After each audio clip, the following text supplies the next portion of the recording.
क्या हुआ भैया, गाड़ी साफ हो गई? हाँ मैम साहब, साफ हो गई। तो चले, मीटिंग के लिए जाना था। हाँ मैम साहब, आइए।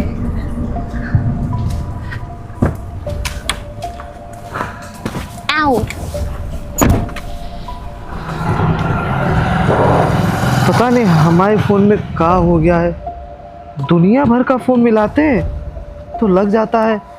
जब भी अपने छोटे भाई को फ़ोन करते हैं टूटू बोल के कट जाता है। हमको तो कुछ समझ में नहीं आ रहा है हमारे साथ क्या हो रहा है।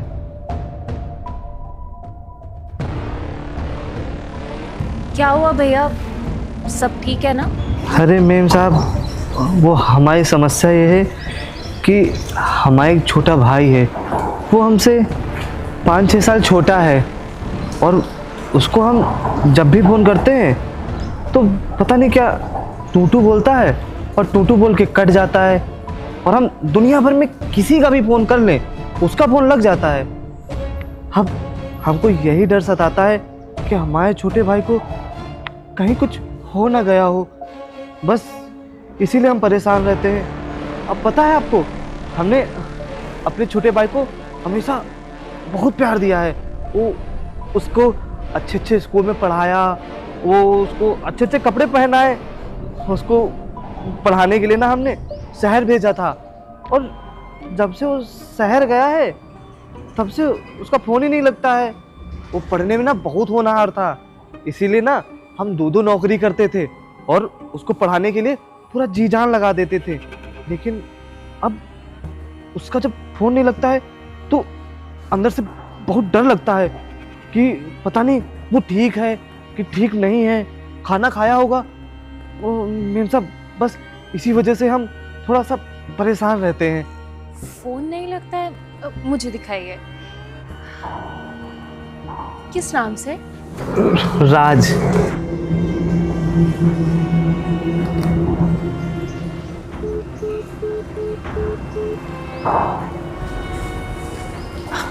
ये तो आप सही कह रहे हो, ये तो बिल्कुल टूटू बोल के बंद हो गया। मैं एक बार अपने फ़ोन से मिला के देखती हूँ ना।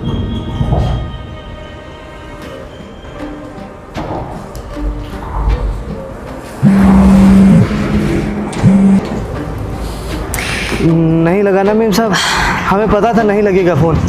हम भी अपने फ़ोन से करते हैं, कभी नहीं लगता उसका फ़ोन। मुझे लगता है ना आपके फ़ोन में कोई दिक्कत हो गई होगी। मेरा एक दोस्त है अंकित, वो आया हुआ है अभी। मैं एक काम करती हूँ, मैं आपका फ़ोन दिखा देती हूँ उसे। हाँ मेम साहब, आप कुछ भी करके ना हमारा फ़ोन बनवा दीजिए। आपको पता है, हमने अपने छोटे भाई से बात करने के चक्कर में ना वो 2 फ़ोन भी बदल दिए हैं। लेकिन जब भी हम कोई नया फ़ोन लाते हैं, फ़ोन करते हैं, टू टू टू ही बोलता है। और पता नहीं किसी और को फ़ोन करेंगे फटाक से लग जाएगा। हम तो इसी समस्या से जूझ रहे हैं। हम सही बता रहे हैं। सोचिए, हम अपने भाई से 2.5 साल से बात नहीं किए हैं, हमेशा एक ही दिक्कत लगी रहती है। पता नहीं उसको कहीं कुछ हो न गया और ठीक होगा कि नहीं होगा। ऊपर वाला कुछ भी करके बस हमारे छोटे भाई से हमारी बात करा दे। आप परेशान मत होइए, मैं 10-15 मिनट में आपके पास वापस आती हूँ। फ़ोन हाँ। दिखा दूँगी, क्या पता सही हो जाए। हाँ।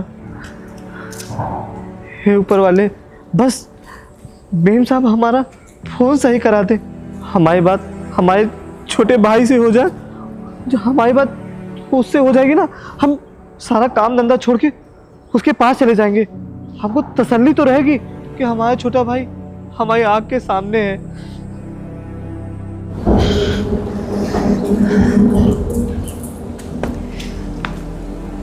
सबका फ़ोन लग रहा है, केवल उसी का फ़ोन नहीं लग रहा है। भैया जी कितना रो रहे थे, लेकिन मेरे से तो लग गया था। एक बार और लगाती हूँ।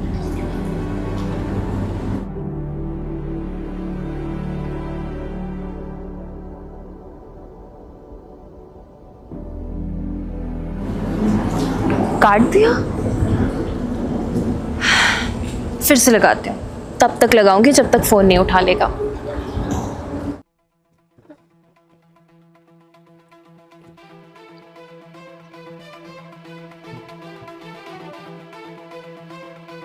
हेलो। हाँ हो रही है, बताइए आप कौन? मैं आपकी शुभचिंतक बोल रही हूँ। क्या मैं जान सकती हूँ कि आपने अपने बड़े भैया का फ़ोन ब्लॉक क्यों कर रखा है? वो आपके लिए इतना कुछ करते हैं, 2 सालों से आपसे बात नहीं हुई है और आप ये भी नहीं बता पा रहे उन्हें कि आप सही है कि नहीं है। आपने उनका फ़ोन क्यों ब्लॉक कर रखा है? देखिए ये हमारा फैमिली मैटर है, आपको इसमें बोलने की कोई ज़रूरत नहीं। आप एक काम करिए, फ़ोन रखिए। जी, फैमिली मैटर है इसीलिए आपको कॉल किया है। आपके बड़े भैया हमारे यहाँ फैमिली की तरह हैं। वो पिछले 3-4 सालों से हमारे यहाँ ड्राइवर की नौकरी कर रहे हैं। 2 नौकरियाँ करते हैं वो हमारे यहाँ।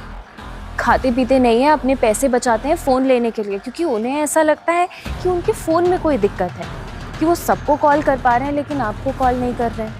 लेकिन आपके लिए जब वो कॉल उठाते हैं या कॉल करते हैं तो केवल टू टू टू उन्हें सुनाई देता है और फिर फ़ोन कट जाता है। आप ऐसा कैसे कर सकते हैं? उन्होंने आपके लिए कितना कुछ नहीं किया, आपको पढ़ाया लिखाया, आपको शहर भेजा, आपके लिए 2-2 नौकरियां करी, खुद पढ़ाई नहीं करी, शादी तक नहीं करी उन्होंने कि आपका प्यार ना बढ़ जाए। लेकिन फिर भी आप ऐसे क्यों कर रहे हैं? और एक बात याद रखिएगा कि समय ना घूम के वापस आता है। जब आपको पता चलेगा कि आपके बच्चे आपके साथ ऐसा कर रहे हैं, तब आपको समझ में आएगा कि कितना बुरा लगता है। आप उनसे बात क्यों नहीं कर रहे? क्योंकि वो गरीब हैं, क्योंकि वो ड्राइवर की नौकरी करते हैं। और आप क्या कर रहे हैं? मुझे तो लगता है कि आप बहुत अच्छा कमा रहे होंगे, तभी आपको शर्म आ रही है कि आप अपने भैया से बात नहीं कर पा रहे हैं। और हाँ, भगवान सब देख रहा है। जो आप अपने भैया के साथ कर रहे हैं ना, वो आपकी फैमिली भी आज जब आपके साथ करेगी ना, तब आपको पता चलेगा। अरे मेरा बेटा मेरे साथ ऐसा क्यों करेगा? मैं उसे ना अच्छी शिक्षा दूंगा और उसका किसी चीज़ की कमी नहीं होने दूंगा। संस्कार की बातें तुम कर रहे हो। अरे संस्कार की बातें तुम मत करो। संस्कार तो तुम्हारे भैया में है, जो उन्होंने तुम्हारे अंदर कूट कूट के भरे होंगे। जब इतने अच्छे संस्कार दे करके और तुम उनके साथ ऐसी हरकतें कर रहे हो, तो तुम अपने बच्चों को क्या ही संस्कार दोगे? हाँ, मुझे तो लगता है कि तुम अपने बच्चों को ना बहुत ही बुरा सिखाओगे। और ये जो तुम्हारा पैसे का घमंड है ना, आज पैसा है और कल ख़त्म हो जाएगा। जब पैसा नहीं होता है ना, तो केवल परिवार वाले काम आते हैं। और तुम अपने भैया से बात नहीं कर रहे हो ना, उनका ध्यान तो हम रख लेंगे क्योंकि वो हमारे परिवार वाले, लेकिन तुम्हारा ध्यान कौन रखेगा जब तुम्हारे पास पैसे नहीं होंगे? क्योंकि तुम्हारे पास परिवार तो बचेगा नहीं, क्योंकि कल को वो पैसे तुम्हारे बच्चों के पास होंगे, तुम्हारी बीवी के पास होंगे, तुम्हारे दोस्तों के पास होंगे, और फिर उन्हें तुम्हारी ज़रूरत नहीं पड़ेगी किसी चीज़ के लिए। फिर तुम उनके पास भीख मांगोगे कि मुझे रख लीजिए या मेरा ध्यान रख लीजिए। जैसे आज तुम्हारे भैया तुम्हारे लिए मांग रहे हैं कि कम से कम उन्हें तुम्हारा हाल तो पता चल जाए। पिछले 2-3 सालों से तुमसे बात नहीं हुई है, तो एटलीस्ट एक बार तुम्हारी आवाज़ सुन के ये तो उन्हें कन्फर्मेशन मिल जाए कि तुम ठीक हो शहर में। बेचारे कितना रो रहे थे हमारे सामने। पिछले 3-4 सालों से उन्होंने कभी ये बात हमें बताई भी नहीं कि हमें पता चल जाएगा तो हमें बुरा लगेगा। लेकिन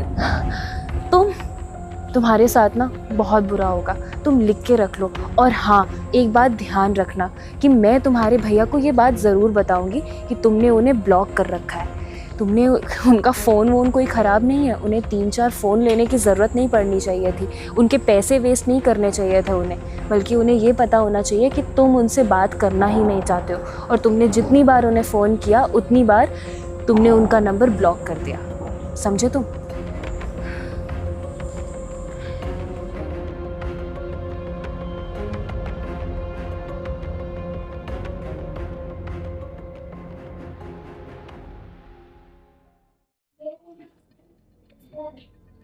हाँ भाई, आज तो तुम्हारा बर्थडे है यार, पार्टी वार्टी नहीं कर रहे हो क्या? अरे यार काहे का बर्थडे है? क्या हुआ भाई, क्या मूड खराब है क्या? अरे पैसे टेंशन ना लो, पैसा मैं लगाऊंगा आज। तुम्हारा बर्थडे है, सारा खर्चा मेरी तरफ से। चलो। अरे भाई तू एक काम कर, तू जा यार, आज मन नहीं है मेरा कहीं जाने का। अबे मन नहीं है? तू तो इतने दिन से बोल रहा था कि जब मेरा बर्थडे आएगा तो पार्टी किया जाएगा, यहाँ चलेंगे वहाँ चलेंगे, पूरा अपना ग्रुप इकट्ठा होगा, और आज तो बोल रहा है मन नहीं। क्या कोई दिक्कत है क्या, कोई परेशानी हो तो बताओ ना, सॉल्यूशन निकाला जाएगा उसका। हाँ यार, तुझे मैंने बताया था ना मेरे भैया हैं। हाँ बताया था तूने, तेरे भैया हैं, और अब है नहीं, वो पहले थे तो ये बोला था। नहीं वो मतलब अब यहाँ नहीं है, वो गांव में रहते हैं। गांव में रहते हैं? अच्छा। आज यार उनका फ़ोन आया था, और मतलब तुझे मैं बताता हूँ, जब से मैं गांव से यहाँ आया हूँ ना, हाँ। तो उसके बाद जब से मेरी नौकरी वोकरी लग गई, फिर कुछ सालों बाद मेरी शादी भी हो गई। तो यार अब तू समझ यार ना, जैसे परिवार लेके रहना होता, उनको कहाँ रखता मैं, ये वो। तो मैंने इसके चक्कर में ना अब उनको ब्लॉक करके रखा था इतने सालों से। उनका नंबर तूने ब्लॉक करके रखा है? हाँ। तो कितने दिन से तुम्हारी बात नहीं हुई उनसे? अरे 2-3 साल तो हो ही गए होंगे। और तुमने बताया था कि तुम्हारे भाई के अलावा तुम्हारा कोई नहीं है, इसका मतलब वो वहाँ पे अकेले होंगे। हाँ यार, वहाँ पे तो वो अकेले ही होंगे। वे यार, ये तो तुमने बहुत गलत किया यार। तुम मुझसे पहले बताते थे आज से 4-5 साल पहले कि जितना पैसा मेरे पास आ रहा है सब भैया ही भेज रहे हैं, किताबें भैया भेजते हैं, पढ़ाई लिखाई का, खाने पीने का, रहने का, सारा खर्चा तुम्हारे भैया देते। और वो पढ़े लिखे भी नहीं थे, वो तो गाड़ी पोंछने का और ड्राइवर का काम करते थे ना। उसके बावजूद इतना पैसा तुमको इतने बड़े शहर में रख के तुम्हारी पढ़ाई लिखाई कराई। तुम बोल रहे थे कि उन्होंने शादी नहीं की इसलिए कि तुम्हारा प्यार कहीं ना बढ़ जाए। यार उसने ना पूरी ज़िंदगी अपनी तुम्हारे ऊपर न्यौछावर कर दी और उसका तुम ये सिला दे रहे हो। तुमने उसका नंबर तक ब्लॉक कर दिया। अरे वो 4 साल से भाई वहाँ कैसे रह रहा होगा गाँव में, तुमको मालूम भी है। यार अब तू समझना, शादी के बाद चीज़ें बदल जाती हैं। उनको ला के रखता तो घर में भी कलेश होता। भाई क्या चीज़ें बदल जाती है? तुम्हारा घर इतना बड़ा है, तुम 3-3 4-4 लड़कों को यहाँ रख लेते हो, पार्टी करते हो, नीचे तुम्हारा गेस्ट रूम बना है, 2-3 रूम और एक्स्ट्रा बने हुए हैं। अरे यार एक रूम में पड़े रहते हैं, वो 2 टाइम का खाना ही तो खाते। इतना तो तुम, कितना तुम्हारे पर उन्होंने खर्चा किया और कितनी मेहनत से वो पैसा कमाया। तुम तो यहाँ पे लैपटॉप में बैठ के चला के पैसा कमा लेते हो, लेकिन उनका मेहनत की कमाई का पैसा था जो उन्होंने पूरा तुम पे लगा दिया। अपने खून पसीने की कमाई तुम पे लगाई है। लेकिन तुमने क्या किया यार? तुमने जब उनको तुम्हारी सबसे ज़्यादा ज़रूरत थी उस समय तुमने उनको धोखा दिया है। यार वो इंसान वहाँ कैसे रह रहा होगा? यार अब मुझे समझ नहीं आ रहा मैं क्या करूँ। यही बात जब से मेरे दिमाग में चल रही है वो मेरे को कुछ समझ ही नहीं आ रहा। क्या तुम बता तो रहे हो? फ़ोन आया, तुम्हारी क्या बात हुई थी? फ़ोन आया, एक लड़की ने फ़ोन किया था ना, वो बता रही थी तुम्हारे भैया हमारे यहाँ काम करते हैं, ये वो बहुत परेशान रहते हैं और वो बार बार कोशिश करते हैं। वो अपने नंबर से फ़ोन की थी। वो रो रहे होंगे उसके वहाँ, समझ रहे हो, तुमको याद कर रहे होंगे। तो उस लड़की ने कहा होगा कि मैं फ़ोन करके बात करके देखती हूँ। तो अपने भाई का नंबर तो ब्लॉक लिस्ट पे डाल रखे हो, तो उस लड़की ने फ़ोन किया होगा। अब तुम्हारे भैया पता नहीं कौन सा नंबर चला रहे हैं, दूसरा सिम ले लिया है कि क्या है। यार तुमको ना, तुमने बहुत गलत किया। तुम अगर मुझे पहले ये सारी चीज़ बता देते ना तो तुमको मैं पहले ही गाँव लेके चलता। अब बताओ तुम ऐसी सिचुएशन पे हो, उनसे क्या बताओगे? 3 साल से 4 साल से तुमने क्यों बात नहीं की? यार मैं क्या करूँ, तू ही बता, कोई कुछ आइडिया दे। सबसे पहले तो अपने भैया से माफ़ी मांगो और उनसे ये मत कहना कि तुमने जानबूझ के नहीं उठाया। तुम उनसे बता देना कोई केस मुकदमा तुम्हारे ऊपर हो गया तो तुम जेल चले गए थे और बता दो अभी छूट के आए हो। कह दो भैया बहुत सारी दिक्कतें हो गई थी, मेरे पर केस चला था, लेकिन वो केस बता देना तुम जीत गए हो। अब केस जीत गए हो और कोर्ट से तुमको तुम्हारा जितना पैसा था, इतना नुकसान सब वापस मिल गया है। ठीक ऐसे बता देंगे। तो मैं ना बता पाया ना तुमसे बात कर पाया, यही बता देना अपने भैया को। और अब जाके गाँव से उनको लेके आओ, क्योंकि अगर तुम उनसे ये बताओगे ना कि तुमने जानबूझ के उनका नंबर ब्लॉक कर दिया, फ़ोन नहीं उठा रहे थे ना, तो उनके दिल में चीज़ें बैठ जाएंगी। स्वाभिमानी इंसान है वो, ठीक है ना, ज़िंदगी में दोबारा कभी तुमसे बात नहीं करेंगे। तुम उनसे यही बताओ जो मैं बोल रहा हूँ। तो एक काम करता हूँ, मैं भैया को अभी फ़ोन करता हूँ। भैया से बात करो, फिर भैया को आज ही जाओ लेके आओ वहाँ से। हाँ यही ठीक रहेगा। भैया हाँ ये लीजिए, आपका फ़ोन ठीक हो गया। अब उसका क्या, अब आप जिसको मानो उसको फ़ोन करिए, सबका फ़ोन आएगा भी और जाएगा भी। अरे तो बहुत बढ़िया है मेम साहब। और मेम साहब लेकिन एगो बात बताइए कि फोनों में का दिक्कत रहे? अरे कुछ नहीं, वो कुछ टेक्निकल प्रॉब्लम हो गई थी। अरे मतलब कुछ नेटवर्क का इशू था, इस वजह से नहीं हो पा रहा था। अब पता नहीं, वो मेम साहब पता है क्या, वो हमारे पास पहले छोटे छोटे फ़ोन थे तो उसके बारे में हमको थोड़ा बहुत पता भी था। वो हमारे गांव में हमने 1-2 लोगों से बात किया कि हमारे छोटे भाई का फ़ोन नहीं लगता, तो उन्होंने कहा कि ये तुम ये छोटा वाला फ़ोन चलाते हो इसीलिए नहीं लगता है। तो हमने वो किस्तों पे ये बड़ा वाला फ़ोन लिया। ये मैं पता नहीं सब कैसे कहाँ चलाते हैं, हमको थोड़ा बहुत पता है, फिर फ़ोन उठा लो कर लो।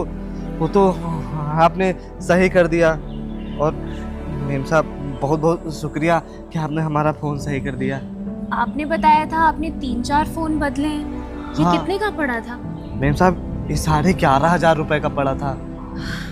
आपकी तो सैलरी भी उतनी नहीं है। हाँ मेम फिर साहब। कैसे पेमेंट किया आपने इसका? मेम साहब वो जो हमको तनख्वाह मिलती थी वो हम थोड़ा बचा लेते थे, राशन पानी कम खाते थे और थोड़ा पैसा हमने दुकानदार को दिया, उसने कहा कि महीनों में पैसा देना, तो हमने फिर ले लिया। अब आपको हम सही बताएं, अब सोचिए 2.5-3 सालों से हमारी बात हमारे छोटे भाई से नहीं हुई है। अब हमारा दुख हमें जानते हैं, उसके आगे क्या पैसा क्या फ़ोन, बस हम यही चाहते थे कि हमारी बात कैसे भी हमारे छोटे भाई से हो जाए। अब आप परेशान मत होइए, उसका फ़ोन हो सकता है आ भी जाए, आपको करना ही ना पड़े। अरे। लेकिन एक बात बताइए भैया, इसका कितना पैसा बचा है? मेम साहब वो तो वही बताएगा। अभी हमने 2 ही महीने पहले फ़ोन लिया है ना। अब आप टेंशन मत लीजिए, फ़ोन हाँ। आएगा भी, फ़ोन जाएगा भी, ये फ़ोन ख़राब भी नहीं होगा और इसकी EMI भी मैं दूंगी। अरे मेम साहब, अरे आप हमारे लिए इतना कर रही हैं, हम क्या ही बताएं। हम इतने सालों से आप यहाँ काम कर रहे हैं, आपने कबो हमको कुछ उल्टा सीधा नहीं कहा, हमेशा हमारी मदद की है। और आज आपने हमारा फ़ोन भी बनवा दिया। सही बता रहे हैं, बहुत बहुत धन्यवाद। भगवान आपको खूब खुश रखे और खूब तरक्की दे। ये तो सब ठीक है भैया, लेकिन आप इतने सालों से हमारे साथ काम कर रहे हैं, आपने हमें कभी बताया क्यों नहीं कि आप परेशानी में हैं या आपको किसी बात की तकलीफ़ है? अरे मेम साहब, अब हम बताइए, हम अपने हमेशा छोटे भाई के ख्यालों में ही खोए रहते थे कि वो बेचारा शहर में पता नहीं खाया है पिया है, कैसे क्या कर रहा है। बस इसी वजह से हम आपको कुछ नहीं बता पाए। अरे फोन आ रहा है मेम साहब। अरे उसी का फ़ोन है। हाँ हेलो। हाँ अच्छा, अरे तुम्हारा फोन नहीं लगता था, टू बोलता था। कहा तू गाँव आ रहा हमको लेने? अच्छा ठीक है, अबे आ रहा है। अच्छा ठीक तुम आओ, हम तैयारी करते हैं। हाँ मेम साहब, हाँ भाई हमको लेने आ रहा है। हमको 2-4 दिन की छुट्टी दे देंगी? 2-4 दिन की नहीं, आप पूरे महीने भर की छुट्टी लीजिए। हाँ मेम साहब। और महीने भर का पैसा भी हमसे ले लीजिए। अरे इतनी खुशी की बात है। हाँ मेम साहब, बहुत बहुत धन्यवाद। और आपको कहाँ जाना था, हम छोड़ आते हैं। चलिए हाँ